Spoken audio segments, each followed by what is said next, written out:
Tengah viral di sosial media dengan istilah masuk angin karir. Suatu kondisi di mana seseorang mengalami rasa jenuh, kehilangan arah dan tidak lagi terhubung secara emosional dengan pekerjaannya. Fenomena ini bukan disebabkan oleh kondisi medis, melainkan situasi mental. Gejala masuk angin karir seringkali menyerupai kondisi masuk angin biasa, seperti rasa pegal di badan.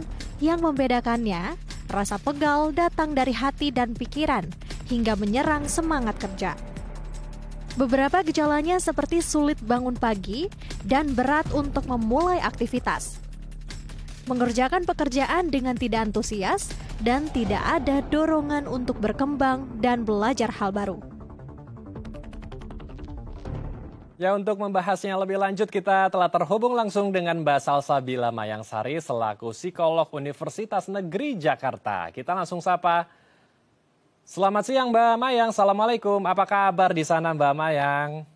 Ya, selamat siang Mas Andrew, kabar baik. Ya, Waalaikumsalam. Oke, kita langsung saja membahas fenomena yang lagi rame diobrolin di sana-sini tentang Gen Z kita yang masuk angin karir. Nah, kalau dari pengamatan Mbak Mayang sendiri, sebetulnya apa sih yang dialami Gen Z kita? Sepertinya mereka ini kayak belum siap begitu ya masuk ke dalam dunia pekerjaan yang penuh dengan tekanan, kemudian banyak sekali hambatan, tantangan, rintangan di sana.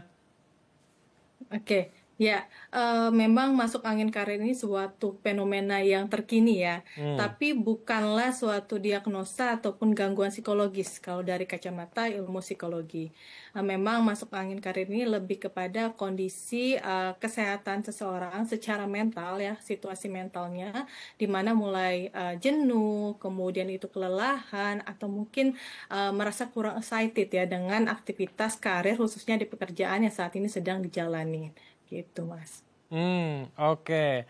Kira-kira penyebabnya, Mbak Mayang, mengapa sih Gen Z kita saat ini tuh lebih rentan sekali ya terkena mental, terkena sesuatu yang mengganggu kesehatan psikologinya? Apakah dari dua faktor, intern dan ekstern? Intern mungkin dari pola asuh orang tua ya, yang suka memanjakan mereka.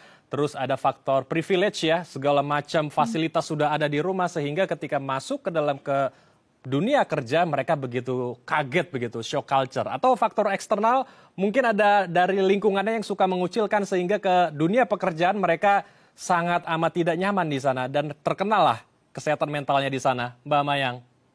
Oke, ya menarik sekali ya Mas. Sebenarnya fenomena masuk angin karir ini kalau dikatakan dari pengaruh pengasuhan orang tua mungkin ada, tapi lebih besarnya karena usia Gen Z yang sekarang sedang masuk ke dunia kerja itu sudah mulai menuju dewasa awal ya, transisi menuju dewasa awal, lebih banyak sebenarnya karena instability ya, ketidakstabilan yang belum matang. Jadi terkadang ketika proses menelusuri minat kerjanya atau minat karirnya itu kadang goyah gitu. Nah, kegoyahan ini kadangan mempengaruhi pemaknaannya terhadap proses karirnya. Jadi kalau misalnya ada tantangan sedikit, langsung banyak mempertanyakan apakah memang ini jalan karir yang diinginkan. Tapi di sisi lain betul juga ada faktor eksternal seperti lingkungan apakah mendukung untuk proses pengembangan diri dari si Gen Z ini, kemudian juga apakah diberikan tantangan atau kesempatan untuk eksplorasi kemampuan maupun apresiasi. Begitu Mas Andrew. Oke, jadi kemungkinan ada dua faktor penyebab ya, internal dan eksternal. Kemudian saat Gen Z kita sudah masuk ke dalam dunia pekerjaan, mereka kan sangat aware sekali dengan mental health issue ya, apalagi dengan work-life balance. Apakah ini memang sebetulnya juga harus diterapkan agar Gen Z kita juga bisa relate dengan dunia kerja kita saat ini, Mbak Mayang?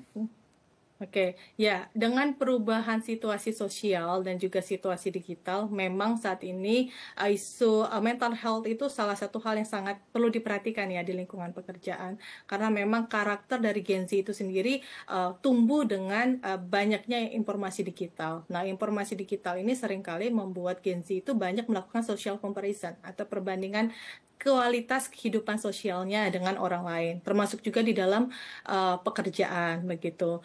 Dan memang selain itu, tapi dari sisi kacamata Gen Z bukan menjadikan alasan mental health untuk tidak adaptif dengan setiap tekanan ataupun tantangan karir ya di dunia kerjanya. Mau tidak mau memang Gen Z juga perlu memiliki kemampuan adaptif dalam menjalankan pekerjaannya. Jadi kita bisa melihat dari dua kacamata tersebut. Oke. Lalu supaya Gen Z kita nggak gampang kena mental, kemudian healing ke sana sini, terus masuk kantor lagi, kena tekanan sedikit dari atasan, pusing lagi, mau healing lah sana sini lagi, akhirnya nggak kelar-kelar nih, kena masuk angin karirnya. Sebetulnya agar Gen Z kita bisa melek begitu ya, kalau di dunia pekerjaan, dimanapun ya, dimanapun dunia pekerjaan pasti ada yang namanya tekanan, hambatan, tantangan, rintangan, itu pasti ada. Agar Gen Z kita bisa melek dan bisa lebih kebal lagi dengan berbagai macam hambatan, spill dong Mbak, apa sih kira-kira tips dan triknya? Oke, yang paling pertama adalah lakukan refleksi diri. Sebenarnya apa makna karir atau aktivitas pekerjaan yang saat ini sedang dijalani? Apa hal yang bisa bermanfaat positif atau bisa diapresiasi dari yang sedang dilakukan saat ini? Oke, yang kedua, kemudian bisa juga ambil jeda. Ya, ketika memang mulai merasakan ada sensasi tubuh, emosi atau pikiran yang membuat jadi kurang optimal nih di pekerjaannya, ya.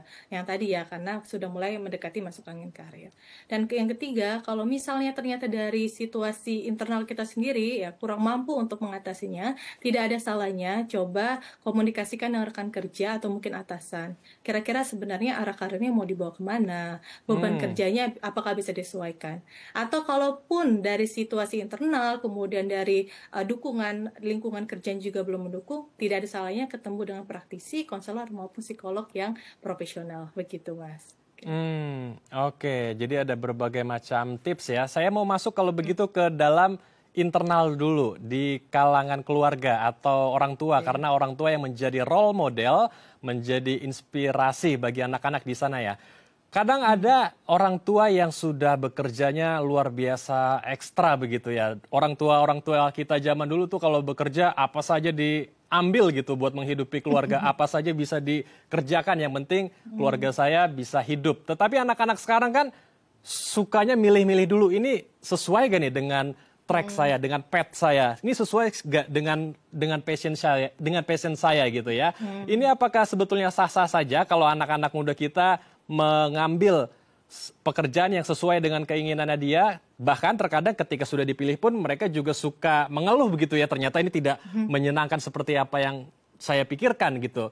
Ini sebetulnya bagaimana Mbak meluruskan hal ini agar ya anak-anak Gen Z kita juga bisa melihat orang tua kita yang zaman dulu bekerja keras dan bisa mengerjakan apa yang dia punya saat ini dengan maksimal.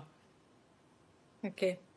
Ya, memang ada kontribusi dari pola pengasuhan atau interaksi ya dengan orang tua terkait karakter gimana Gen Z bisa adaptif menghadapi setiap tantangan pekerjaan. Kayak kalau misalnya masih kecil, mungkin memang memberikan segala bantuan ataupun kesempatan itu perlu diberikan oleh orang tua kepada anak, tapi dalam tataran sesuai kebutuhannya saja, seperlunya saja, tidak serta-merta segala sesuatu dibantu. Pada dasarnya, Gen Z itu membutuhkan kesempatan untuk memiliki kendali internal. Betul boleh memilih, namun tetap juga harus menyadari ada konsekuensi dari setiap pilihannya. Ketika konsekuensinya positif, itu berarti hal yang disyukurin ya. Tetapi ketika konsekuensinya negatif, mau tidak mau harus berusaha mencari cara yang adaptif supaya bisa mengatasinya. Nah, mungkin orang tua bisa memberikan kesempatan Gen Z untuk pelan-pelan menyelesaikan tantangannya itu secara mandiri terlebih dahulu. Jangan langsung dibantu, biar makin terasa ini untuk tangguhnya ya dalam pekerjaan begitu. Oke, jadi orang tua punya peranan penting di sana ya. Saya mau masuk orang tua kembali nih, karena dia yang punya peranan penting untuk mengasah bakat dan talenta anak. Berarti privilege dan berbagai macam sarana, prasarana yang mumpuni begitu ya. Untuk anak-anak kita itu seharusnya juga dibatasi ya, agar mereka juga bisa berusaha dan bisa mencari solusi ketika menemukan sebuah hambatan atau tantangan dalam pekerjaan. Mbak Mayang. Iya, betul sekali, Mas Andrew. Karena ya memberikan kenyamanan ataupun keamanan buat anak itu memang salah satu tanggung jawab orang tua. Tetapi memastikan anak mampu mandiri dan menyelamatkan dirinya sendiri itu juga jadi hal yang penting ya untuk dilatih. Oke, menarik sekali perbincangan kita. Lalu caranya supaya anak kita bisa konsisten, bisa betul-betul tough begitu ya ketika menghadapi sebuah tantangan. Caranya gimana Mbak Mayang? Tapi ditahan ya Mbak, kita akan bahas usai jeda. Pemirsa kami akan kembali usai jeda, tetap di Halo Indonesia.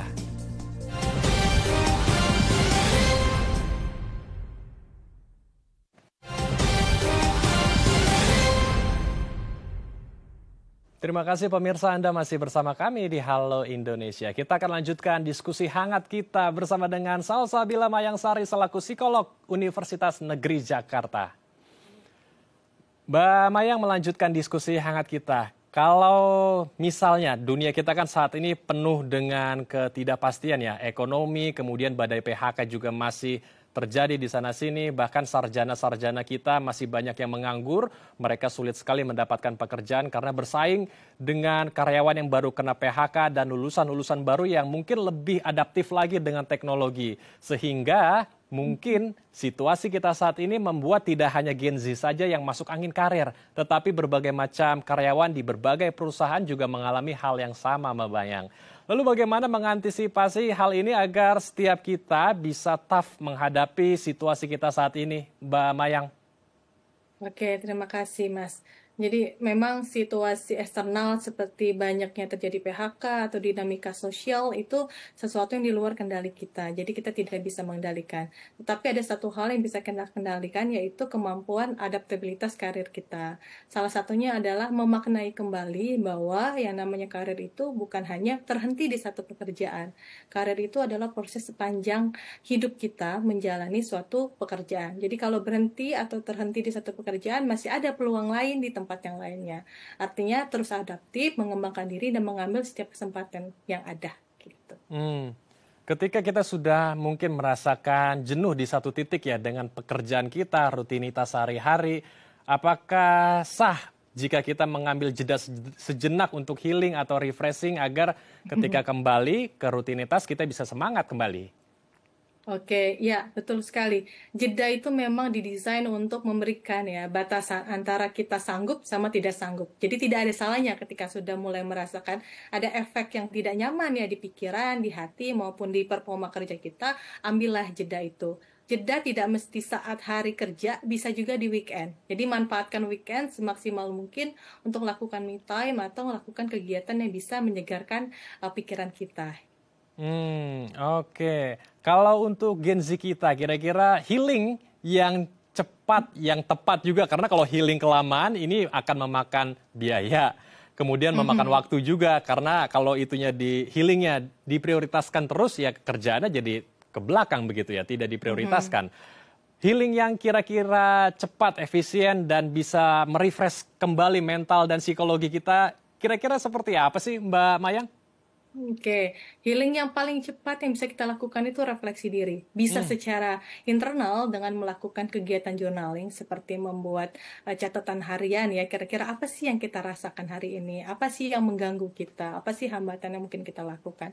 Atau bisa juga bercerita dengan teman atau orang terdekat yang bisa kita percaya gitu. Jadi menyalurkan apa yang bikin kita tidak nyaman itu ke suatu media lainnya. Bisa media yang tadi non-objek ataupun beneran objek dari orang-orang yang ada di sekitar kita gitu. Karena ketika kita mulai ngerasa jeda, mulai butuh jeda, artinya kita mulai tidak terkendalikan ya situasi itu dari diri kita sendiri. Artinya kita butuh bantuan di luar diri kita. Oke, ini jeda harus dilakukan ketika kita sedang merasa jenuh agar kita tidak terdampak dari masuk angin karir ya. Oke.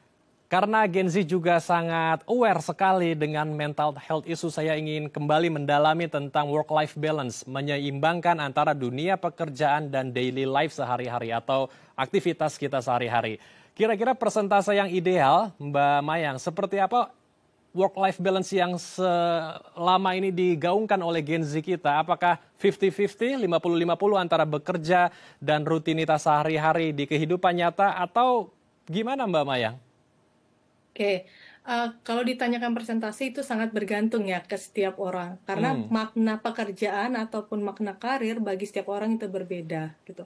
Ada yang semangat menjalani pekerjaannya karena merasa ya itu bagian dari identitasnya. Jadi setiap hari hidup untuk bekerja. Tapi ada juga yang memaknai ya pekerjaan itu salah satu untuk menyeimbangkan kehidupan keluarga.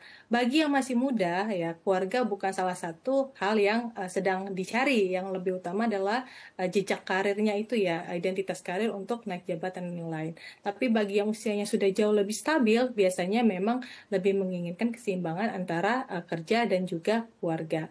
Jika ditanya persentase, itu balik lagi gimana makna pekerjaan atau karir yang sedang dijalanin. Apakah itu hal yang utama atau sebenarnya itu adalah batu lompatan saja? Oke. Jadi kembali lagi kita tanyakan ke dalam diri kita ya, pekerjaan kita ini apakah tujuan hidup kita, apakah purpose kita selama ini dalam hidup atau tidak, agar kita betul-betul bisa enjoy dalam pekerjaan. Kalau enggak, pasti kalau ada masalah sedikit, ada tekanan sedikit, langsung stres, terus maunya healing aja. Oke, kalau begitu saya mau masuk ke sana Mbak Mayang. Sebetulnya bagaimana menentukan prioritas atau jalan hidup kita yang sesuai dengan pekerjaan agar para Gen Z kita nggak salah pilih pekerjaan dan akhirnya ketika masuk ke dalam dunia pekerjaan mereka ada tekanan sedikit langsung stres, ada hambatan sedikit langsung pengennya healing keluar kota lah, luar negeri lah. Ini gimana Mbak menentukan pekerjaan kira-kira yang tepat nih kayaknya sama tujuan hidup saya? Oke, salah satunya adalah lakukan evaluasi atau petakan kira-kira apa kekuatan kita dan juga apa kelemahan kita yang saat ini kita milikin. Kekuatan ini apakah sudah sinkron atau sesuai dengan value dan juga proses pekerjaan yang sedang kita jalani sekarang gitu. Kemudian sisi lain identifikasi juga kelemahan atau hal-hal yang masih perlu dikembangkan lagi.